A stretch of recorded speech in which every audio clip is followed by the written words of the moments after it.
is what happens when dogs are allowed to run wherever they want to run. And that's not the only mess I have. I just came home. Oh, I see turkey feathers right up here too. And I noticed the female turkey ain't here. That's not turkey feathers, that's just more black chicken feathers. Look like turkey feathers for a minute. There's one of the turkeys anyway.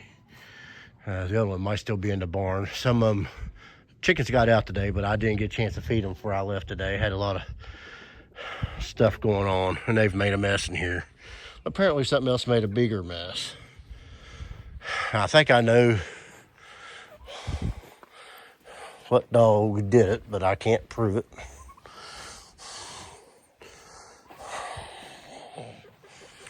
There's more of our chickens.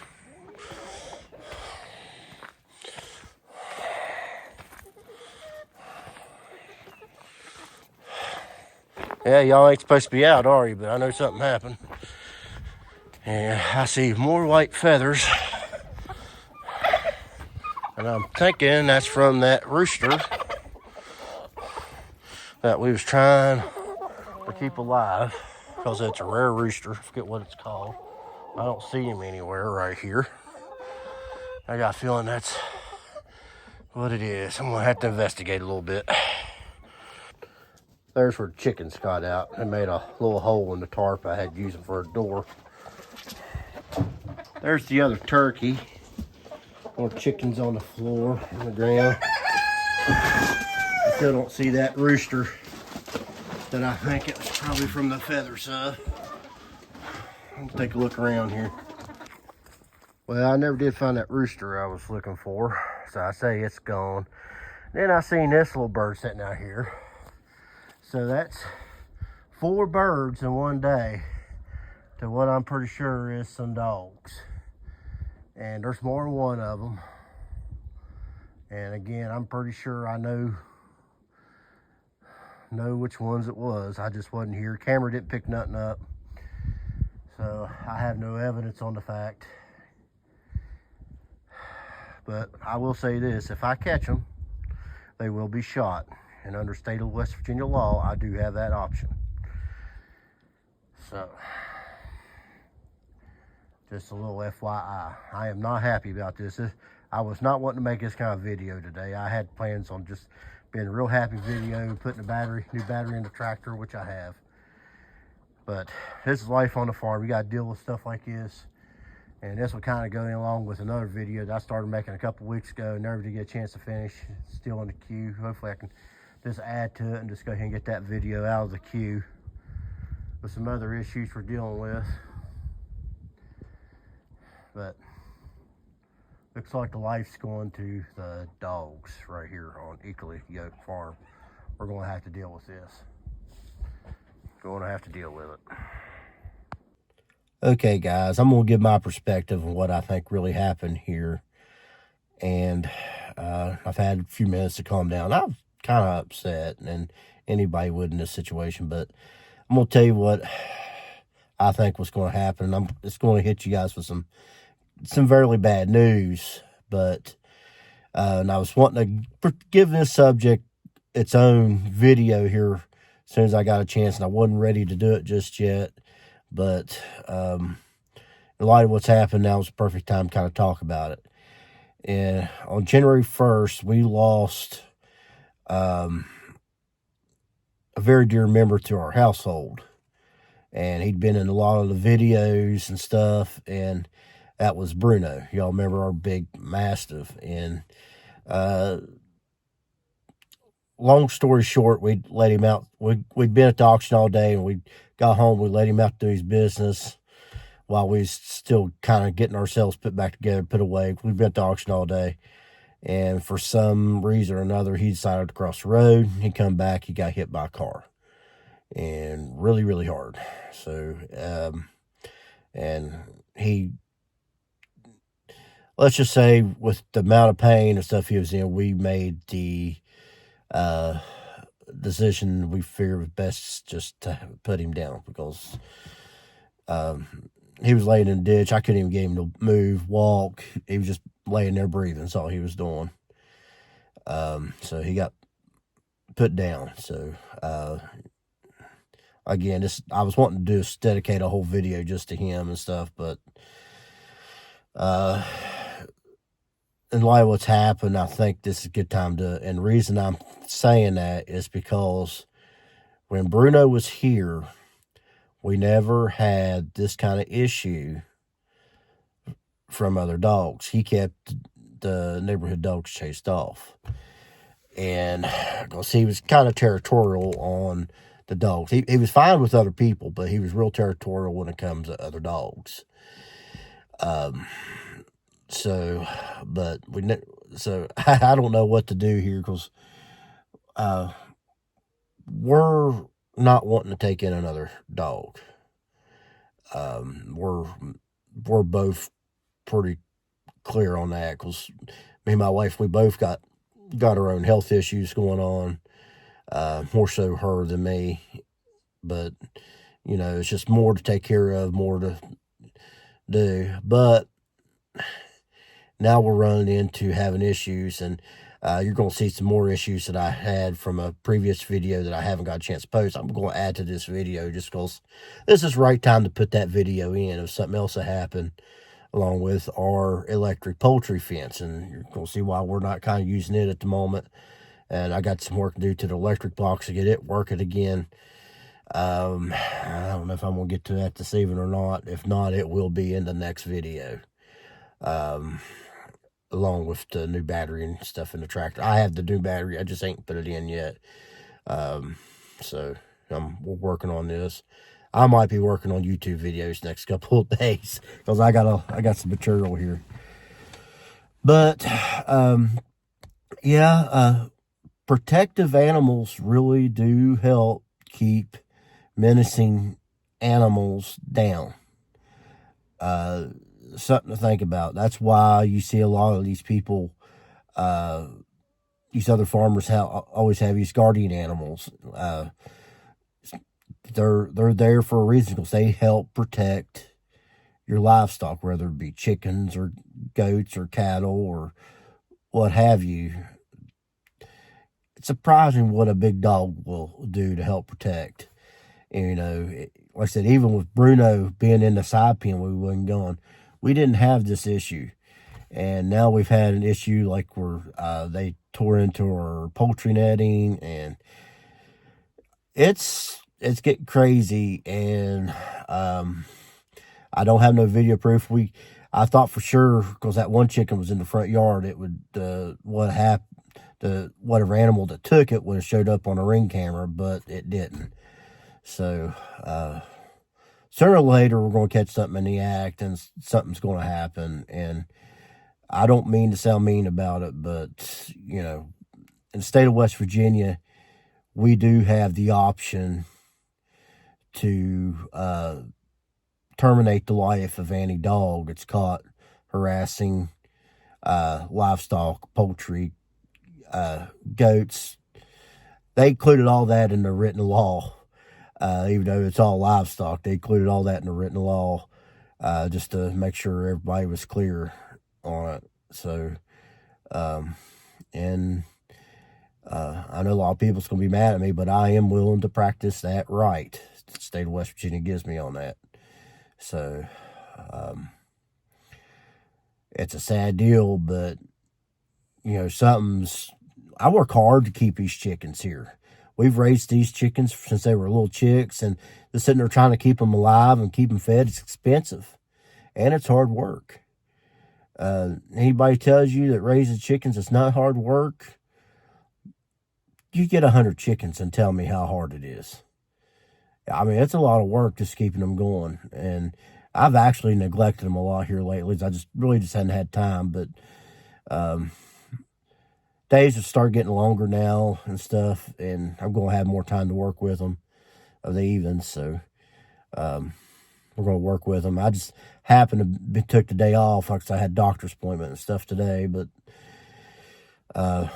nothing serious. It's just normal yearly checkup. But, you know, just happened to come in, and I seen a chicken over here and feathers over here, and the feathers over there didn't match the chicken that was laying over there. And when I seen that, I knew it wasn't going to be good. But it didn't look like anything got in the barn. It was more of a case that everything got out of the barn. And I think that's what happened there. We'd been using that heavy tarp. If you guys noticed that we had that heavy tarp that we'd bought, my wife found at the auction that we went to last. And we used that heavy tarp for a door on that end to keep the chickens locked in. And it had been working pretty good. Every now and then, 2 or 3 get out, but we wasn't worried about that. But I didn't feed them this morning. I think's what happened. And since I didn't feed them before I left, because I usually feed them of the mornings before I go to work, well, I kind of overslept a little bit to get ready for the doctor, and so I didn't really have time to go out there and feed them before I left, so I'll just get them receiving on my way when I come back in. And because I hadn't, they worked their way out, and it was slaughter mania. So, but on a positive note, let's try something else. Spent about 20 minutes looking for those old wire strippers because I forgot to put them back where I should have put them. And then I got sidetracked on another small little mission. Took me about 2 minutes. Come back, couldn't find them. Spent another 20 minutes trying to find them. And they were in this pocket of my hoodie the whole time. So, an hour wasted looking for these from the start.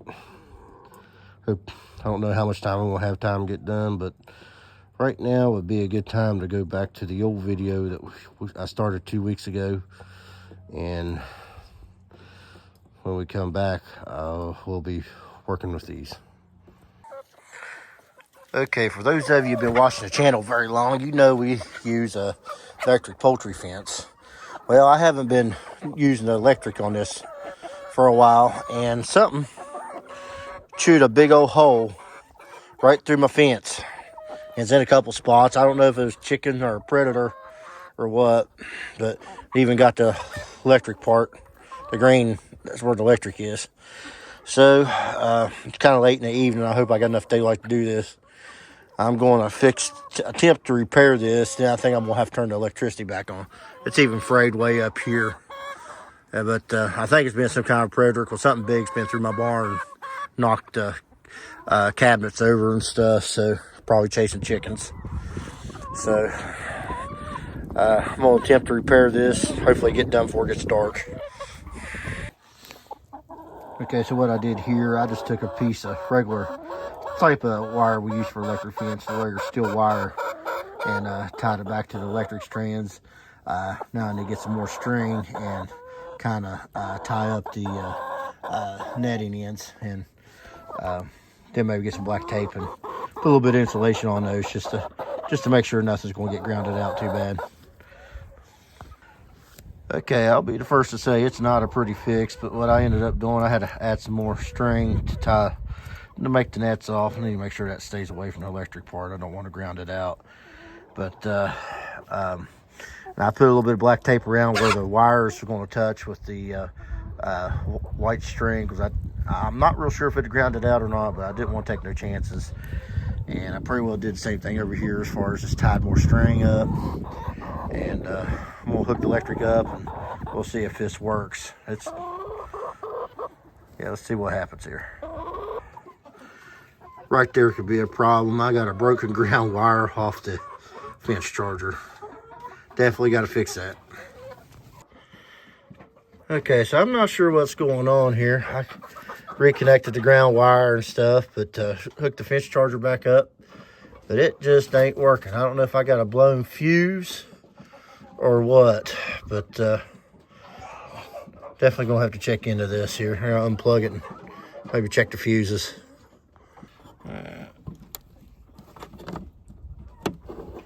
Check the fuses here.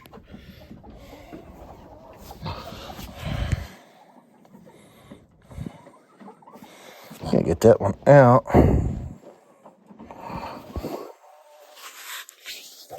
Got dark in here. That one don't look too bad though. I don't see no black spots in it.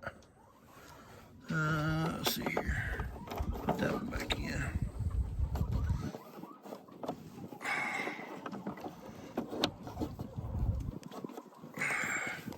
Got this turned sideways.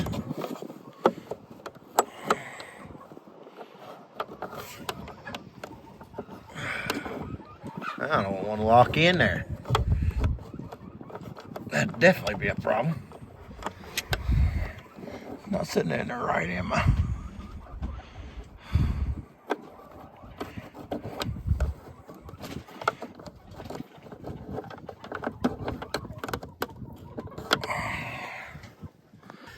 Okay, so I checked both the fuses. They both seem to look like they're in pretty good shape. I tightened this down just a little bit. It was loose, but I don't think that would have stopped the light from lighting up. And I'm pretty sure the ground wire is intact pretty good. Now it's possible that maybe the extension cord I'm using might be messed up. I don't know, but I'm gonna plug it in again and see what happens. It could have been maybe just one of them fuses got loose or something. I doubt it, but I've seen crazier things happen.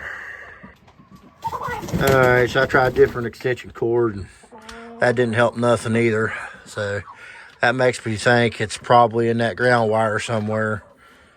Maybe I need to run new ground wire. And it's getting dark on me. I don't know if I'm going to finish this evening. Might be something to do when I get home from work tomorrow. Okay, so before anybody says anything here, and there's all kinds of comments calling me a big dummy and stuff, which I am in this segment. I'm going to go ahead and point it out. I did make a big mistake here, and the reason I'm still showing this is because I do believe in showing mistakes, and mistakes can happen to anybody. I'm sitting there taking the positive out and replacing it with the ground wire. So instead of having a positive and a ground there, I actually got two grounded wires there, and anybody knows that is not going to do nothing. That's like Sergeant Schultz when he said, "I know nothing." That's kind of how I am right there, apparently. But yeah, I know what I did, and don't have to point it out. But it was a good chuckle there. So for all those interested, here's the real audio to this clip. I know some of you guys are going to be asking, John, why did you wait so long to fix this situation when you knew there was dire need to have this electricity hooked back up? And I could pawn it off to procrastination, which is probably, honestly, 80% of it. But right after I done that video, we had a big rain spell, and it rained, and it rained, and it rained. And about the time it got where it was dried up enough where I felt like digging in this mud, because it's really mud really muddy right here. And it just pretty much stayed mud because it hadn't had the weather to really dry up. Then we got hit with the snow. Well, it was so cold then, I just didn't want to deal with it. So now everything's dried off, and well, it's not dried off, it's still muddy. I really don't want to deal with it, but my procrastination has killed some chickens. So it's time to quit playing around and get this fixed, because it's starting to become a real issue. So what I'm doing here is we're going to put a new ground wire in. And this is not as good of a wire as the other one, but I think it's going to work. It's what I have available. I'm going to try it. If it don't work, then we'll do something with the other one, because I got enough footage in it. I can make it work. But I'm going to try this one first. It's just a ground. It don't have to be anything major, I don't think. Big thing about ground is you want it as deep as you can get it. The deeper you get it, the better your electrical flow is going to be. So we'll do that. And I know I didn't show the wire strippers there, but that's, of course, obviously I stripped the insulation off there to put the copper around there. So Now we're headed outside in this muddy mess. Hard to hold the camera and do this at the same time. But basically what I need to do is come back so far and strip that wire.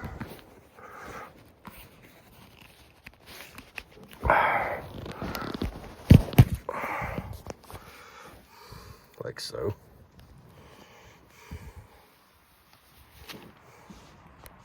And I just took the wire and wrapped around the bottom of the post, and now I got to drive it back in the ground.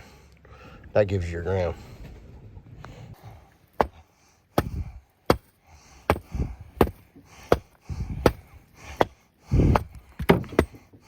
Sandstone.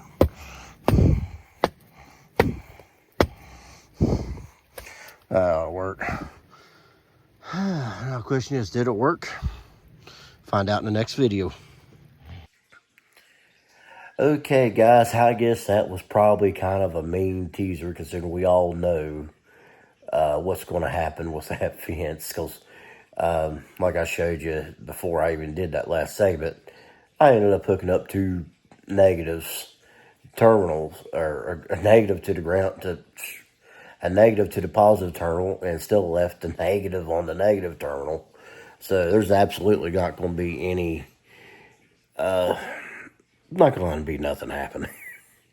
So, but we will correct that in the next video. Something else I need to talk to y'all about. Here a while back, we were discussing possibly going to the farm machinery show in Louisville. I have not ruled that out yet. I have put in for a vacation request for one of the particular days. I'm not saying which day it was. So I am strongly considering going. For those of you who are not sure, never heard of the National Farm Machinery Show, you live under a rock, never heard of it, just search on YouTube, National Farm Machinery Show, Louisville, Kentucky, and there's going to be a gazillion videos pop up about it, and you're going to learn everything you need to know about. And that's one of the reasons why I'm not going to spend a whole lot of time filming there. I am going to film if I do go. And the question is if. So if I do go, I will film, and I will do a one-day perspective of what a first-timer sees on the first day in there, and my take on it. And that's all I'm going to have time for is one day if I go. And I will drive back home that night after the show. So, which it's only like a 4.5, 5 hour drive for me. So it's really not that bad. So, like I said, a lot of that's going to depend on if I actually go or not. So, anyway, if you like this content, please hit the subscribe button and hit the like button down here, and that'll help generate these videos for other people to see who may not get to see them yet. And until next time, y'all take it easy. Bye-bye.